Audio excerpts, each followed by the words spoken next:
अस्सलामुअलैकुम। उम्मीद है आप सब खैर आफियत से होंगे।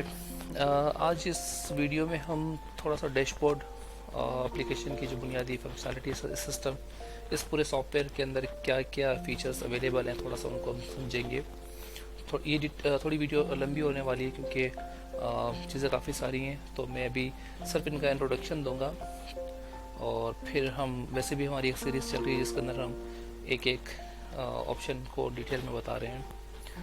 तो सबसे पहले हम डैशबोर्ड की बात करते हैं। ये एक डैशबोर्ड है। अच्छा, इस एप्लीकेशन में मल्टीपल डैशबोर्ड हैं और कुछ विजेट हैं जो कि एडमिन कोई स्कूल ओनर को चाहिए तो वो उनको ऐड करे, नहीं चाहिए तो उन्हें रिमूव करे। वो पूरा सेटिंग पार्ट है, तो उसको किसी और वीडियो में कवर करूँगा मैं। सबसे पहले तो हमें यहाँ पे एक हमारी करंट मंथ की समरी हम देख रहे हैं। इसके अंदर नंबर ऑफ़ स्टूडेंट्स हमारे पास कितने हैं हमारे इस कैंपस के अंदर। जिस कैंपस में लॉगिन हूँ मैं इस वक्त, डेमो स्कूल से मैं लॉगिन हूँ और मेरे पास 2 कैंपसेस हैं। एक अभी जिससे मैं करंट मौजूद हूँ वो डेमो स्कूल है। तो नंबर ऑफ़ स्टूडेंट मेरे पास 408 स्टूडेंट आ रहे हैं यहाँ पे। नंबर ऑफ़ डिपार्टमेंट मेरे पास 4 हैं और स्टाफ मेरे पास 8 स्टाफ मौजूद है इस वक्त। ये डमी डेटा है सारा, सिर्फ दिखाने के लिए मैंने सेट किया है। उसके बाद टोटल क्लासेस हमारे पास 27 क्लासेस हैं। और उसके बाद इस करंट जनवरी के अंदर हमारे पास जो एक्सपेंस हुआ, हमारा एक्सपेंस कितना हुआ, पूरे महीने का एक्सपेंस हम देख रहे हैं अपने डैशबोर्ड के ऊपर। और उसके बाद जो रेवेन्यू जनरेट हुआ इस पूरे महीने में, अब तक चल रहा है ये महीना, आज आई थिंक इसकी 13 तारीख है। तो जो हमारा रेवेन्यू जनरेट हुआ वो हम देख रहे हैं। और कितना अमाउंट रिसीवेबल है जो अभी हमें रिसीव होना है इस महीने के अंदर, जो इस महीने के रिसीवेबल थे, तो वो हम यहाँ देख पा रहे हैं। मुझे अंदाज़ा हो रहा है कितना मेरा अमाउंट रिसीव हो चुका और ये मेरा ब्लॉकेज है, पेंडिंग है, जो कि मुझे इस महीने में आना है। यहाँ आगे मंथ मेंशन है। उसके बाद जिस कैंपस से लॉगिन हूँ तो वो कैंपस भी मुझे शो कर रहा है कि अभी आप डेमो स्कूल से लॉगिन है, तो मैं स्विच कर सकता हूँ इसको। उसके बाद जो अटेंडेंस आज मेरी रही स्टूडेंट की वो 73% रही। यानी अगर ये 80 प्लस होती तो और अच्छा होता, लेकिन खैर ये नॉट बैड, इतनी बुरी नहीं है। 73% भी आई थिंक गुड है। ये डेमो है, मतलब एक सिर्फ दिखाने के लिए है, तो ऐसा कोई एक्चुअल इतना था नहीं मेरे पास कोई स्टूडेंट। तो चलें, स्टाफ मैंने अटेंडेंस मार्क नहीं की तो मुझे 0% दिखा रहा है कि कोई अटेंडेंस नहीं। अगर स्टाफ की अटेंडेंस भी मार्क होती है प्रॉपर तो वो भी आप डैशबोर्ड पे देख सकते हैं कि आज कितना स्टाफ हमारा प्रेजेंट रहा और कितना एब्सेंट रहा, तो उससे आइडिया हो जाता है हमें। उसके बाद आज की कलेक्शन क्या थी, टुडे कलेक्शन। आज की कलेक्शन में हमें 58,250 रुपये रिसीव हुए और आज जो एक्सपेंस हुआ वो 150 रुपये का एक्सपेंस हुआ। तो ये आज के करंट डे का हम ऊपर जो देख रहे हैं वो पूरे मंथ का दिखा रहा है हमें। फिर इसमें एक रिपोर्टिंग का पार्ट है और रिपोर्टिंग के पार्ट को हम बाद में देखते हैं कि किस तरीके से हम डिटेल रिपोर्ट चेक करेंगे, क्यूरी करके अपने पर 1 दिन की, 2 दिन की, महीने की, 6 महीने की, साल की, वो अलग पार्ट है। तो ये करंट मंथ और ये करंट डे की बात हो रही है। उसके बाद इस मंथ के अंदर कितने एडमिशन न्यू हो चुके हैं, जो इस मंथ के अंदर एडमिशन आए हमारे पास, तो 31 एडमिशन प्रोसीड हो चुके हैं इस महीने में। अच्छा, फ़ी कमिटमेंट अभी तक हमारे पास कोई भी ऐसी, हमने पेरेंट्स से, नॉर्मली होता है ना कि पेरेंट्स कहते हैं कि हमें फ़ीस फलानी डेट को सबमिट करवा देंगे, इस डेट को सबमिट करवा देंगे, तो अपने पास हम नोट कर लेते हैं सिस्टम में। तो इस तरह की कोई कमिटमेंट्स होंगी तो वो हमें यहाँ पे दिखा देगा और उसके क्लिक पे हम उसका व्यू करके देख सकते हैं किस किस तारीख को किस किस स्टूडेंट ने या पेरेंट ने हमें फ़ीस देनी होगी। उसके बाद नंबर ऑफ़ एक्टिव इनवाइसेस, इस महीने 306 इनवाइसेस हमारी एक्टिव इनवाइसेस क्रिएट हुई हैं। जो फ़ी रिसीव होती है उसकी इनवाइस बनती है, ठीक है ना। तो इनवाइसेस वो एक्टिव हैं जो कि प्रॉपर बनी हुई हैं। 2 इनवाइसेस ऐसी थी जो किसी रीज़न से डिलीट की गई, तो हम देख सकते हैं कि हमारी इस महीने में डिलीटेड इनवाइसेस कितनी हुई। फिर इनकी हिस्ट्री है कि उनका सीरियल नंबर क्या था, किस यूज़र ने डिलीट की थी, उसमें फ़ीस क्या थी, तो वो भी हम चेक कर सकते हैं। डैशबोर्ड पे सिर्फ हमें एक समरी सिस्टम दिखाएगा ताकि हमें आइडिया हो जाए। उसके बाद हम नीचे आते हैं थोड़ा सा और, तो यहाँ पे हमारे पास रूटीन टास्क में ये होगा कि हम डिफरेंट टास्क ऐसे हो सकते हैं जो हम यूज़र को असाइन करते हैं डेली बेसिस पे, जिन पे वो काम करता है। हम एक नज़र में देख लेते हैं कि यहाँ पे क्या क्या टास्क आज जो हो चुके थे वो सबमिट उन्होंने करके वो मार्क कर देंगे, तो हम यहाँ पे देख सकेंगे उनको। कोई भी इस वक्त मार्क नहीं किया हुआ तो यहाँ पे खाली आ रहा है और आज 13 तारीख में शो कर रहा है। तो अगर कोई टास्क उनकी क्यू में होता और उन्होंने वो कर चुके होते उसे डन, तो फिर वो यहाँ पे शो हो जाता। इसके बराबर में हमारे पास डेली बुलेटिन का एक पार्ट है। अच्छा, इसका फ़ायदा में ये होता है बहुत सारी ऐसी एक्टिविटीज़ जो हमें लगता है कि यूज़र जब परफॉर्म करे तो डैशबोर्ड पे वो रिकॉर्ड आने चाहिए। मिसाल के तौर पे जैसे कोई नया एडमिशन प्रोसीड होता है तो यहाँ पे एक एंट्री आ जाती है उसके रेफरेंस नंबर के साथ। कोई अकाउंट का सेशन ओपन होगा तो यहाँ एंट्री आ जाएगी। इसी तरीके से बहुत सारी एक्टिविटीज़ हैं डिफरेंट, इसके अंदर अलग अलग टाइप की हैं। जैसे हम देख रहे हैं 35 मिनट पहले एक एडमिशन हुआ था और सेशन मेरा ओपन हुआ था 23 मिनट्स पहले, मतलब वो हुआ था। तो सिस्टम दिखा भी रहा होता है कब कितनी देर पहले। इसकी अपनी हिस्ट्री है, हम अगर डिटेल में चाहें तो फिर इसको आगे देखेंगे, व्यू करेंगे तो फिर हम इसको मज़ीद देख सकते हैं डेली बेसिस पे क्या क्या एक्टिविटी होती रही। तो कोई नई फ़ी, मतलब कोई फ़ी कैंसिल होगी, कोई एडमिशन होगा, तो और काफ़ी सारी इस तरह की एक्टिविटी हैं और हम खुद भी मार्क कर सकते हैं। हम चाहते हैं कि सिस्टम में कोई भी ऐसा काम हो तो डैशबोर्ड पे हमें बुलेटिन के अंदर दिखाए तो हम कर सकते हैं। ये एक अच्छी चीज़ है, इससे चेक इन बैलेंस थोड़ा और स्ट्रॉन्ग हो जाता है। उसके बाद हम और नीचे आते हैं थोड़ा सा, तो हमारे पास हमारा बैंक बैलेंस दिखा रहा होता है। कैश इन हैंड में हमारे पास इतना अमाउंट है। पेटी कैश हमारा माइनस में गया हुआ है। माइनस में इसलिए गया होगा कि इसके अंदर नेगेटिव एंट्री चली गई, क्योंकि हमारे पास पेटी कैश में था नहीं और हमने फिर भी वाउचर पास कर दिया। सिस्टम मना नहीं करता आपको, आप अगर ऐसा है, मुमकिन है कि कैश पड़ा हुआ हो लेकिन हमने सिस्टम में एंट्री ना डाली भी हो और हमने सिस्टम में से मतलब एक एक्सपेंस कर दिया, वट एवर कोई भी एंट्री डाल दी, बाद में फिर हम एक्चुअल एंट्री मार के इसको बराबर कर देंगे। तो इसलिए सिस्टम आपको रोकेगा नहीं, अगर नेगेटिव में दिखाएगा ज़रूर कि आप माइनस में जा रहे हैं। उससे थोड़ा नीचे आएंगे तो हमारे पास अटेंडेंस। अच्छा, एक हमने चीज़ यहाँ पे देखी कि हमारे पास जो अटेंडेंस का रेशो ओवरऑल जो रहा आज वो ये था 73%। अब अगर हम एक क्लास के हिसाब से देखेंगे किस क्लास में कितनी परसेंटेज रही आज अटेंडेंस प्रेजेंट रहे, तो हम देख रहे हैं प्री मेडिकल में हमारे पास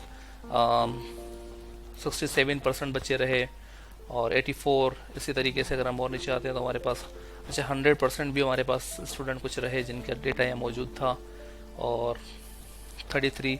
तो जो भी 100% या 80 से अबव होंगे वो ग्रीन में होंगे, फिर उससे कम आई थिंक 90 से अबव जो ग्रीन में होंगे, उससे कम फिर येलो में है, फिर ब्लू है और फिर फाइनली रेड है।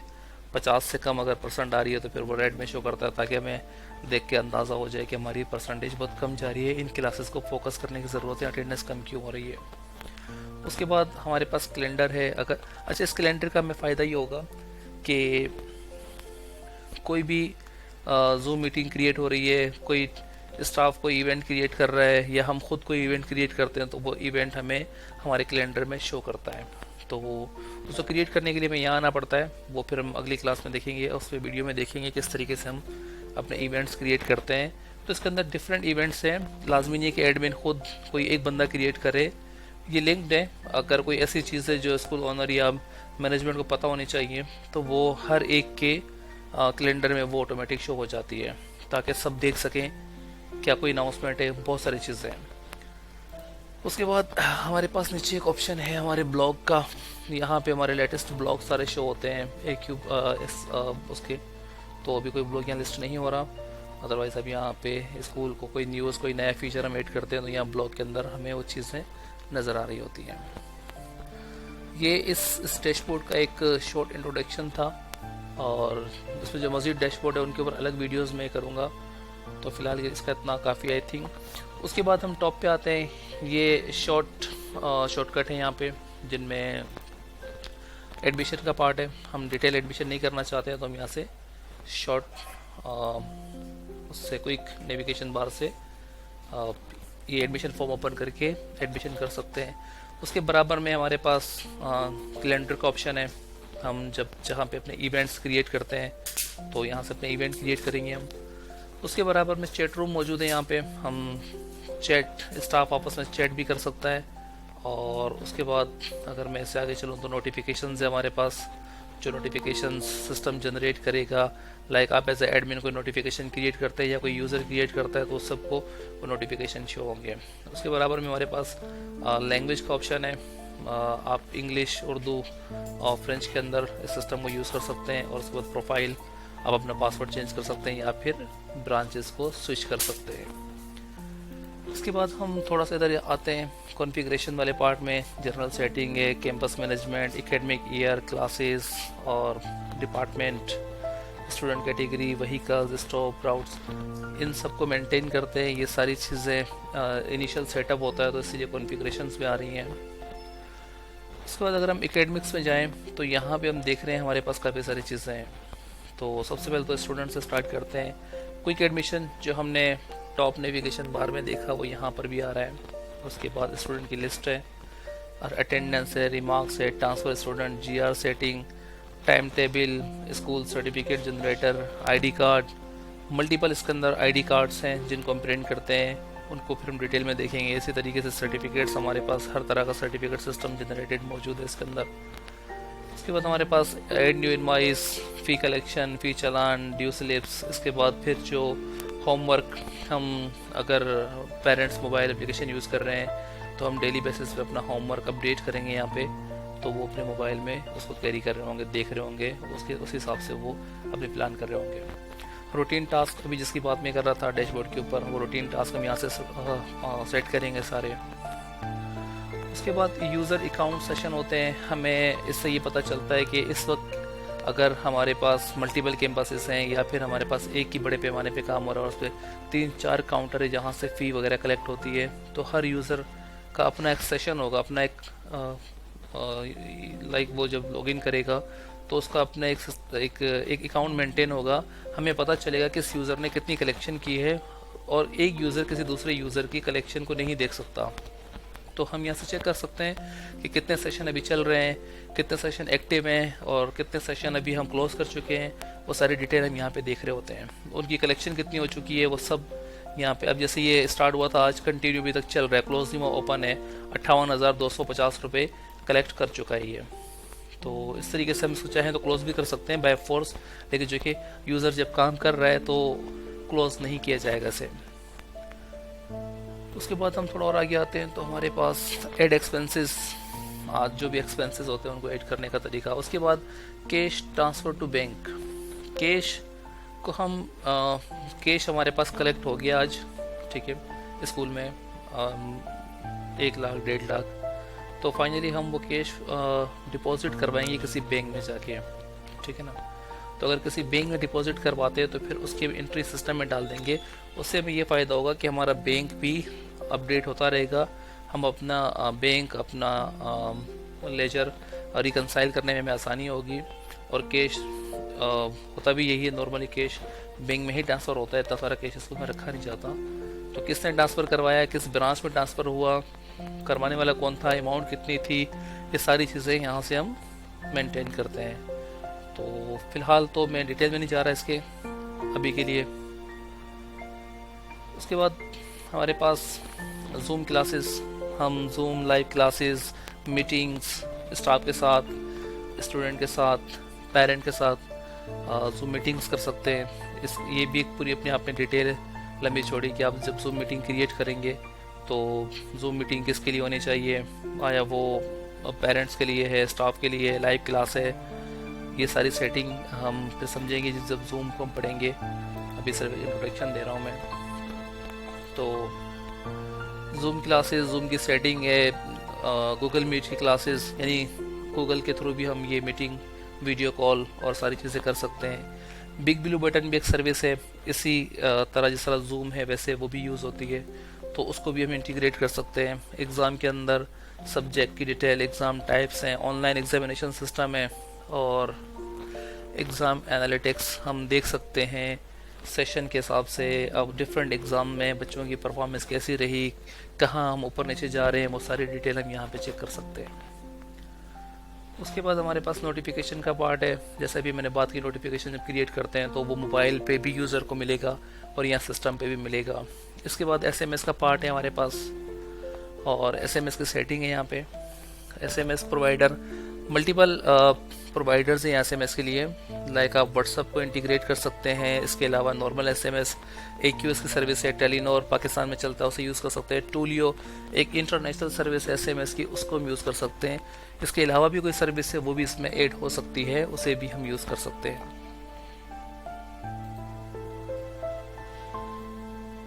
इसके बाद चैट रूम और इवेंट स्विच ब्रांचेस, इनको हम देख चुके हैं। आगे फाइनेंस का ऑप्शन है हमारे पास। चार्ट ऑफ अकाउंट, 4 लेवल का चार्ट ऑफ अकाउंट है सिस्टम के अंदर। Voucher, general ledger, trial balance, balance sheet, accounting से रिलेटेड ये सारी चीज़ें हैं। अकाउंटेंट ही इसको समझेंगे, और जब मैं इसको ज़रा डिटेल में समझाऊंगा, जब इसको काम करेंगे तो और हमें अच्छे अंदाज में समझ आ जाएगा। इसके अलावा हम आते हैं यहाँ पे HR में, एम्प्लॉय अटेंडेंस, मार्क अटेंडेंस और एम्प्लॉय सैलरी। ये बेसिक चीज़ें हैं जिससे हम अपनी सैलरी वगैरह मेंटेन करते हैं। उसके बाद रिपोर्ट्स है, रिपोर्ट सेंटर है हमारे पास। इसमें काफ़ी सारे रिपोर्ट्स हैं, अच्छी खासी इसमें रिपोर्ट्स हैं। हर रिपोर्ट की अपनी एक डिटेल है, तो अभी इसमें नहीं जा रहा मैं, सिर्फ देख रहे हैं। यूज़र मैनेजमेंट है हमारे पास।